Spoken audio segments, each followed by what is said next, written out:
Are you sick and tired of the same old legal conversations? Do you pine for something new? Yeah, me too. Here's the good news. We've got something entirely novel just for you and for thousands of other listeners. But forget about that right now. It's just me and you talking. Welcome back to the Adventures in Legal Tech podcast. On this show, we explore effective solutions to unique technology issues. After every episode, you'll leave with actionable next steps that you can use to solve the everyday technology problems you're facing in your law practice. It's like Extreme Home Makeover, Law Edition. I'm your host, Jerry Correia. I'm the CEO of Red Cave Law Firm Consulting, and I talk tech with lawyers nearly every damn day. Just think of me as a less vivacious version of Eartha Kitt, and we'll do just fine. Now, everybody says they're going to show you how to use legal tech the right way, but we actually mean it. Here's why and how. Each episode will lay out a specific pain point in detail so you'll know exactly where we're headed. Then, after we've laid out the problem, our guest will tell us how to solve it. We've got down-to-earth tech commentary you can understand and then execute on so you can get access to all those amazing technology features you've heard so much about. Now, without much further ado, our vexing problem for this week is as follows. Betty Davis is squarely a small firm lawyer. There are less than 5 attorneys in her practice, including herself. She's been on the traditional lawyer adoption curve for a while now, which is to say, slowly adopting as her fellow professionals take the leap first. Now, everybody's talking about artificial intelligence, but Betty's worried that it might be too expensive and too difficult to use. Plus, maybe her firm is too small for it to be viable, she conjectures.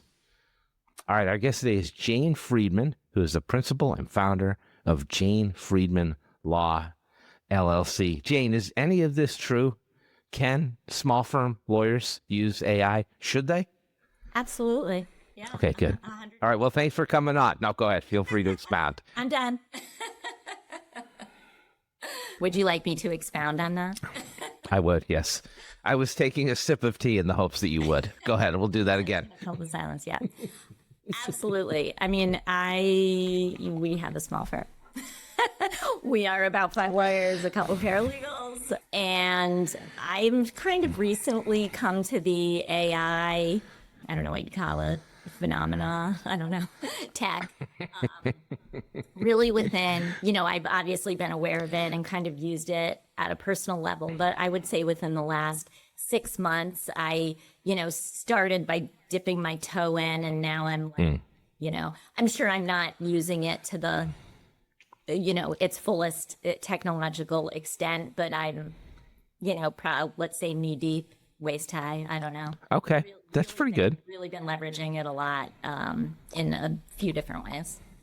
What made you decide to do that? Because I think it's a big jump to be like, oh, I'm using AI to create recipes for myself versus now I'm going to use it for actual business stuff. Right. No, for sure. Well, absolutely. It's not the wave of the future. Like, it's here. And I think, yeah. I was very aware of it being there and thinking all the time to myself, I've got to figure this stuff out. Like, it's here. It's going to change the way, lawyers work, clients, clients' expectations.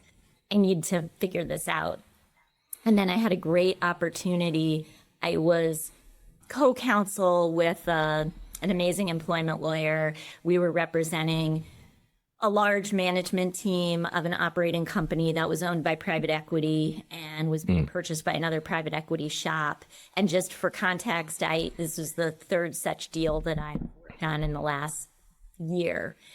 And the last 2 that I did last year were like, I love doing deals. They were great fun, cross-border, super labor intensive, like awesome, massive. It's like awesome. I love it. Like really excellent projects, like really meaty.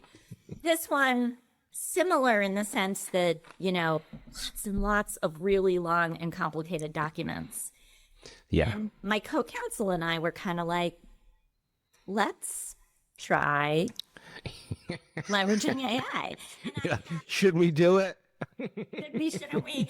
And he was all in, and I was like, okay. And I should backtrack and say that I have 2 subscription-based AI, like solutions so I'm not using ChatGPT that's open to the world. Right. Good point. So just to be clear. So, What do you like to use? What are your two subscriptions? yeah, so I mean, honestly, I use, the Copilot that I subscribe to, my Microsoft's offering. And then Litera, I think Litera, it's a redlining, Yep. Compare program, really robust. And they sold me on this new-ish product they have called Litera One, which has an AI component, and it's really good. I use them for different things. Yeah, as you should. Yeah, but they're both, and sometimes I use them for the same thing just to see if I get a different result. You know what I mean? I love that. I You might be like, I don't know, you might be like belly button deep in AI at this point. Might be a little more than knee deep. all right. Yeah. You're using different products against each other. Like you're using certain tools for certain use cases. That's awesome. Yeah, totally.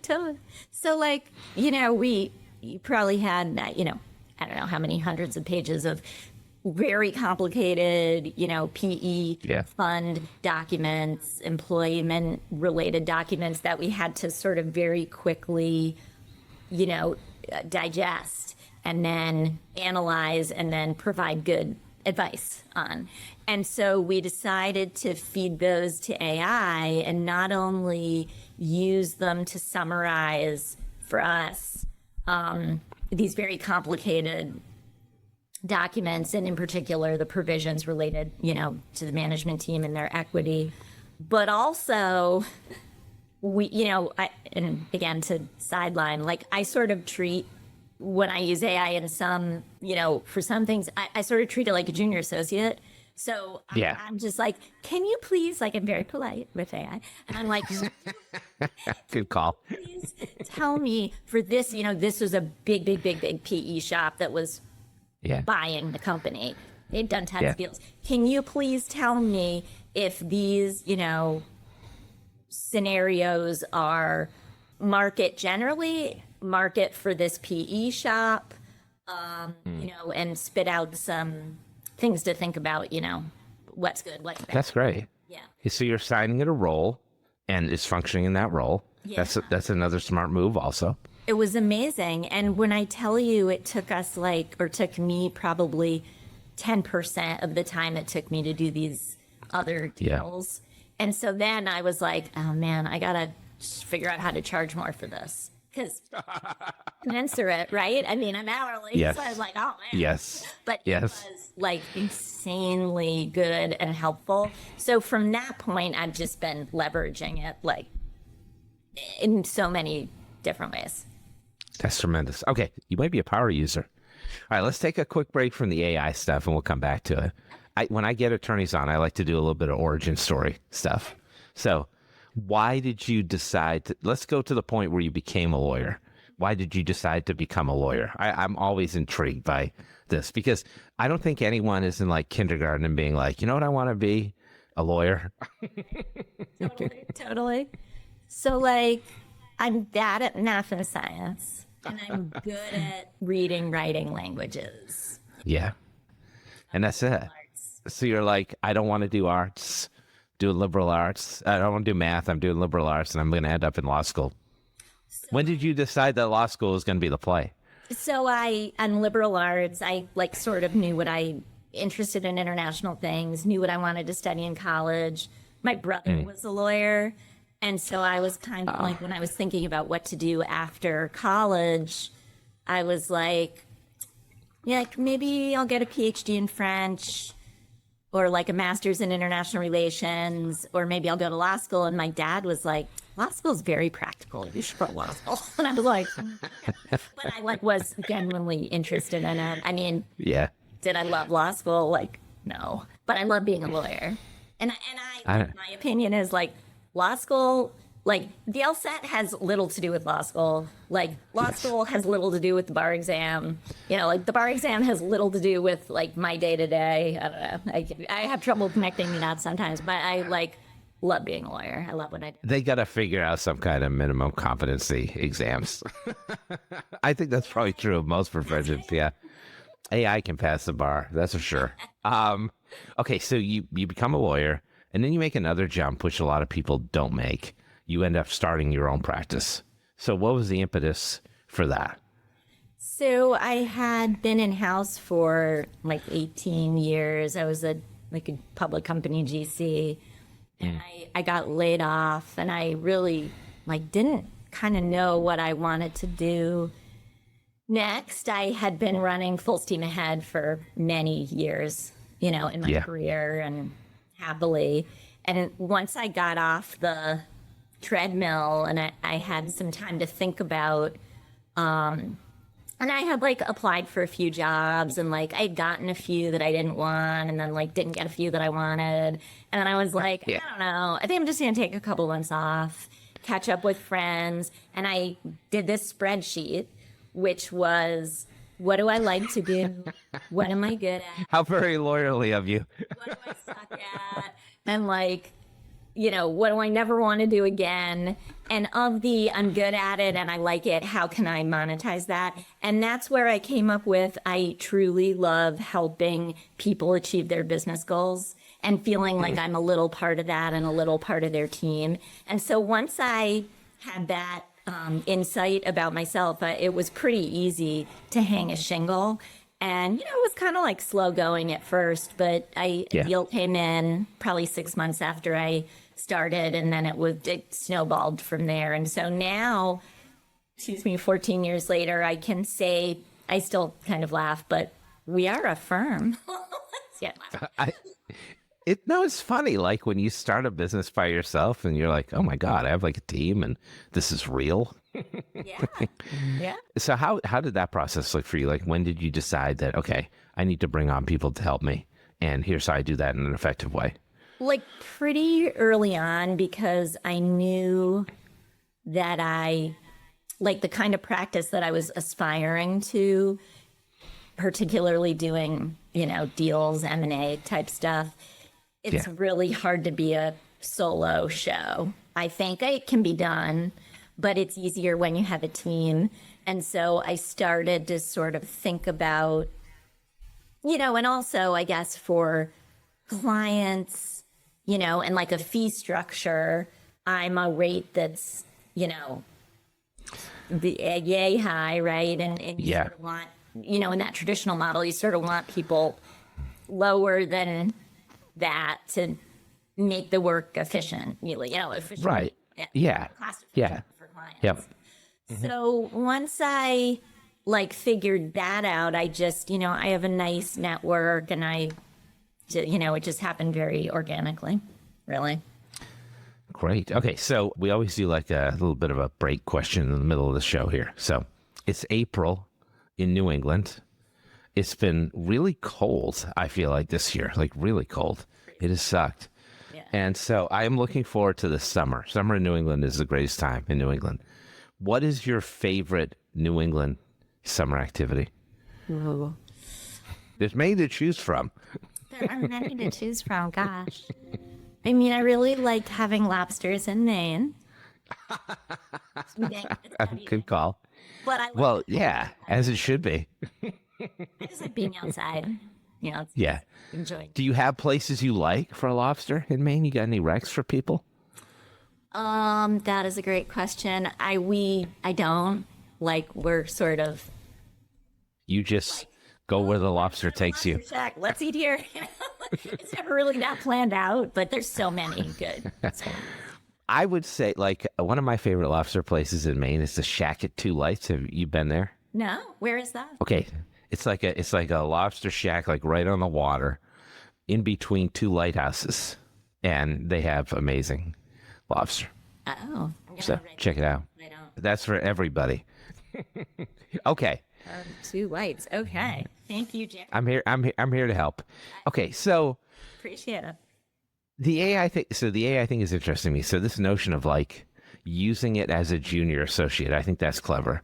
Now, my thing with AI is I view it as the most intelligent, diligent, 5-year-old associate attorney ever, and you have to be like insanely specific. You're doing the same thing. Yeah. So how do you utilize it in that way to make it work?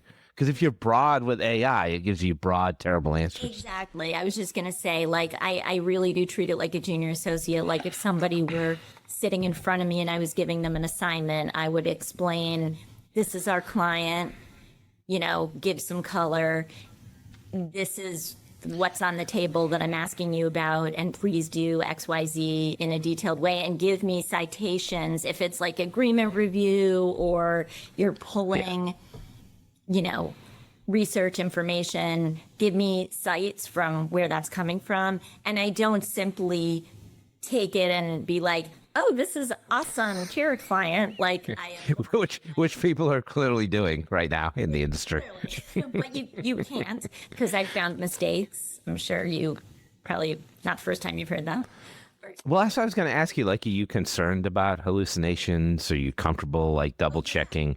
Yeah, I mean, that's why and even some of the, I'm trying to think, like, I've tested it, like, on simple stuff, like, here's a 5-page consulting agreement review, here's who you're representing, mark it up, and then I'll kind of go through it and I'll be like, oh, but it missed a couple things that I would change, you know what I mean? So testing it always, but really, like, taking that example of the management team again, it spit out really helpful information. And then I went to the documents and I read the documents. You know what I mean? Like, I didn't read them word for word, page for page, page by page. Yeah. But I definitely read the relevant provisions and made sure that I, fully understood them and was on board with what AI was spitting out for me. So.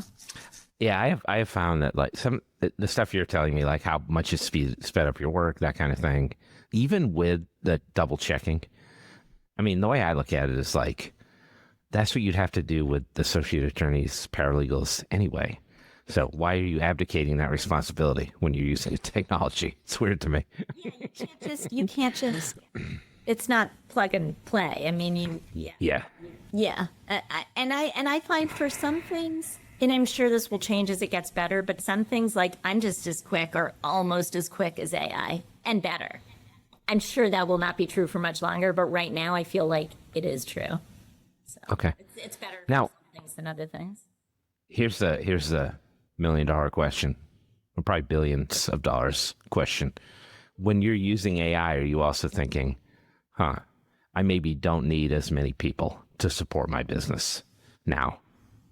This is so interesting, and I have been doing so much thinking about this and not as much reading about it as I wanted to in preparation for speaking to you today. And that's all right. We like extemporaneous stuff here. No, it's super interesting. Like, is there going to be this huge shift in law firms and far fewer junior associates? Like, maybe, but then where, like, you still need senior people, and they were junior people once. So, like, right, how do they become senior people? Like, unless you have robots doing, you know what I mean? Like, I don't know how to solve for that. And I also think, like, you're always going to need humans at firms for malpractice purposes. Like, who's the client can't sue. Well, maybe they can. Right. Well, maybe at some future point they can. Yeah. Know, like, someone's got to be holding the bag. So, like, I don't sort of, I've been trying to think about where I think the legal profession is going in general, and I'm not sure. I do know that it has increased my capacity and our capacity for doing work, but it seems the flow of work is no slower, so it just enables us to do more. It's not like it's taking away our jobs. Yeah. Yes. Okay, so let's talk about this part of it, which I think, so you're in a small firm, but you've got, like, people to manage. So how do you determine what, you're using 2 tools right now. How do you determine what AI products you use, what you'll use in the future, and then how do you ensure compliance across a team? Ooh, those are hard questions. Yeah, I know. I mean, They are. I mean, you see, so the issue is like firms will do like if you're not defining what people use, which it sounds like you use a couple different products. Then you've got the shadow AI issue, which is people going around and using just whatever AI tools they want. People are going to do what they're going to do. I mean, Yeah. I can't say I review every single piece of paper that goes out. Yeah, you I couldn't. trust my Yeah. people to their experienced practitioners. Yes, you've got those senior people who did not, who moved from junior to senior. Yes. Yeah. So I don't have concerns, and I do review a lot. I mean, Yeah. it's not that the things I don't review are things that, I have complete confidence in people doing on Right. their own, but bigger projects, and often we're collaborating anyway. So from that perspective, I think I'm still applying my oversight and judgment Yep. and whether it's coming from, a lawyer or a paralegal or, AI, I'm looking at it in the same critical way. You're working with your team. You're doing thorough and holistic reviews. Let's talk about the adoption process. So as you said, you're using you're using Litera and then Copilot. Yeah. What would it take for you to adopt a new AI solution? Like, how do you think about that? I mean, it would need to be sort of better than what we're using now. And I'm very likely there are things that are out there that are better, that scales for a small firm in terms of cost and usage, or the same but cheaper. You know what I mean? Like if you're creating the same functionality but I can save money, like I'll look at it. But honestly, I mean, these solutions are not very costly. So Not yet, at least. not yet. So yeah, I was talking to my next door neighbor actually, and she's like a CEO type, and she's super into tech, and she gave me this list of like law firms that are like AI law firms, kind of like, Yes. I don't know. I started doing some research on it again, like thinking, I'm going to talk to Jared about this, but I didn't get very far, and I couldn't, you sort of can't like get behind the curtain sometimes to figure out like, well, what are they doing and how are they pricing? Yeah, it's hard. Like, that's what I'm kind of curious about. Like, what are they So- using? Because I'm small, and so I'm, maybe am I going to reinvent the wheel? I don't know. But if I can totally like learn from like bigger firms with more resources are doing, like, Yeah, why not? yeah, So one thing you brought up earlier I think is interesting is the pricing part of this. yeah, So if it's true, I mean, I will tell you, like a lot of the attorneys I talk to, like they may be like 70, 80% faster using AI, which is staggering yeah, number. Like you could say that, okay, this is like document assembly software. Like I can create documents faster, but it's like way more impactful than that. Yeah. And if you're billing hourly, what do you do? Because yeah, hard. So I haven't figured out the solution to it yet, but I have been thinking about it. I think it's going to be like, for example, we do now some flat fee type work that's more project based than, human resources based, I guess is a good way to, than hourly based. So I think it's probably going to end up being something that feels like that. And it probably is even more, for example, if we're doing an incorporation of a corporation, there's a flat fee, there's a certain number of like documents that go along with that. We sort of like know how long it takes us and, slap a charge on that. I think it's going to be like that, but probably more of a project fee, like taking the representation of this management team. Okay, maybe it's going to be, I'm going to charge you X per person or X per, I don't even know what. Maybe there's like a fee for the project. I don't know. I haven't figured that out, and I need to give more thinking on it. But I also think it's sort of, two things. It's sort of like what the market will bear. And Yes. from the perspective of getting business, like we're still an amazing value compared to like what the big firms are charging. And I am 100% sure they are charging, X multiples of what we charge, whether I'm sure, yes. project billing or hourly billing. And we still can offer that sort of like level of like sophistication or whatever that I think is somewhat unique. I'm sure it's not, like, I'm not kidding myself. Like there's other people out there that I'm sure are doing it, better than me. So I think it's going to feel more like that. And then I'm also thinking about, and this is where I need to spend more time with the AI tools, but like, I'm sure it's going to be possible to create, I don't know what the right word is, widgets, projects, that make, we do the same types of things over and over again. So I think there's more leverage there as well. I did hear one. Wait till you get into agent building. It's going to be amazing. Exactly. I feel like that's a little above my pay grade right now, but I definitely it's on my list. You'll get there. Figure out. But I did hear about this one firm that's charging by the page. Have you heard this? I don't think I've heard of that particular firm now. Yeah. So that's an interesting model. Yeah. So I was kind of like, interesting. I mean, AI is charging by the volume of data you put into it as well. So, well, data rooms for deals like DataSite and those, I mean, that's how they've always charged. Yeah. Right? Yeah.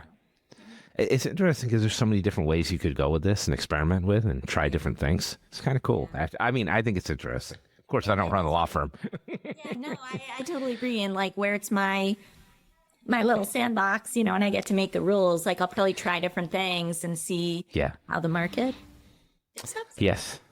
Now, you're thinking about this internally in the firm. Do you have clients who are like asking about this? Like, hey, what's going on? Like, is this going to change? Or like the inevitable, couldn't I just put this through ChatGPT myself? Do you see any of that? Super interesting. So definitely have clients who show up and they're like, hey, I did this MSA on ChatGPT. Can you review it? And my attitude is like, absolutely. Like, that's great. I will review it. I will change things because I'm a lawyer, you're not. You know what I mean? Like, so my use of whatever, I will change things. I will make it better. Yeah. I'm happy to do, I don't care. I'm happy to do that. I think, it's dangerous when clients are just sort of doing it and not checking in, you know what I mean? Because they're that's not their area of expertise. And I really haven't had clients asking me about our use of AI, but I also created this addendum to our engagement letter with the help of AI. Of course. That takes into account our rules of professional responsibility and our actual use of AI. So it informs clients what we're doing and gives them comfort that it's, within the bounds of, our rules of professional responsibility. That's really smart. I think you got to have something like that. So if people are listening and they don't have that, it's a good idea to add that to your engagement agreement. Yeah. Have you, I talked to some attorneys who think about this from another angle where they say like, okay, I could keep my model and then just find more clients. Do you feel pressure to do that? Or, okay. I don't. I mean, I think it's like I said, a natural, results, at least for right now, is we're able to do more. And I haven't seen a slowdown in business at all. In fact, it's busier probably than it ever, which is awesome. Yeah. But I also think we need to be smart about, we're always smart about how much work we handle at any given time and what we do. If we have a big merger, we really gotta slow, it's depending on the project and the intensity of it. But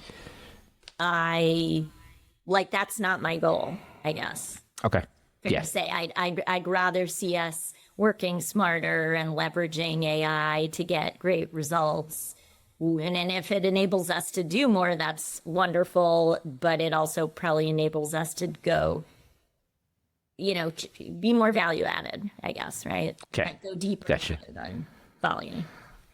So Let's finish up with some of this use case conversation, because I thought that was interesting and we could get a little bit deeper into that before we finish up. So you were talking about redlining with AI. You were talking about just dealing with massive data sets with AI, much the same way that you would with the discovery issue. What other use cases are you seeing in your practice, or are you contemplating on a go-forward basis? Like, I wish I could say lots, but like, really, I'm using it for redlining. I'm using it for drafting. Like, if I'm Yes. Drafting is another good one. drafting an agreement and I'm like, oh, I need a cash sweep provision for this stock purchase agreement, rather than like going to hunt through my like gazillion forms. Yeah. I'm just going to be like, hey, associate AI, like, here's this, just what I described, like detailed description, who we represent, here's the agreement, maybe I'm not giving it the agreement, but please draft a, medium comprehensive, middle of the road cash sweep provision. And it's like awesome. I have, like, most lawyers tell me that when they're asking for clauses, documents, it's about 90% of the way to where it needs to be. Are you seeing that as well? For I haven't used it to draft entire documents, and here's why. Because I've been doing this for a long time. I have excellent forms myself that I know, and I don't have to read them, cover to cover, because I either create... Right, you actually save time not using the AI in that instance. So if I used AI to create an entire document, then I'd have to like read it and very carefully, and it's probably not saving me much time. So I use it for drafting provisions, certainly. And I use it sometimes to redline, but really more for longer documents, because on the shorter ones, like I said, I've just been doing this so long, like, an NDA, a consulting, like I know the issues. I know I have the provisions in my head. I don't think it saves me that much time. I think we should end there. That's a positive no. We're still better than the AI, everybody. For now. For now. Jane, this was a lot of fun. Thank you for coming on the show. I appreciate it. All right, everybody. Today we spoke with Jane Freedman from Jane Freedman Law, LLC. For more from Jane, visit janefreedmanlaw.com. That's janefreedmanlaw.com. The link will be in the show notes. Join us for our next episode, when I'll tell you about that time I was chosen to play drums over Pete Best. The rest is history. Or maybe we'll just do another legal tech Q&A.